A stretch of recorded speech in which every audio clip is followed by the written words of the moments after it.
আজকে নদীতে ভালো পানি আছে, ভালো মাছ ধরতে পারবো। হায় হায়, আজান দিয়ে দিছে। এক কাম করি, নামাজটা পড়ে আসি।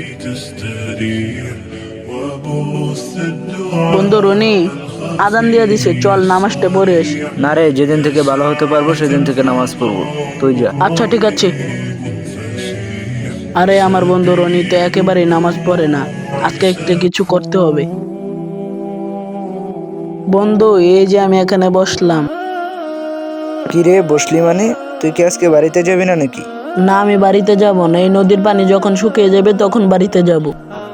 তুই কি পাগল হয়ে গেছিস নাকি? এই নদীর পানি কখনো শুকাবে না, তোর আর বাড়িতে যাওয়া হবে না। হ্যাঁ বন্ধু, আমি তোকে এটাই বোঝাতে চাচ্ছি যে এই নদীর পানি কখনো শুকাবে না, তোর গুনাহগুলো মাফ হবে না, তুই কখনো ভালো হবে না, তোর নামাজও পড়া হবে না।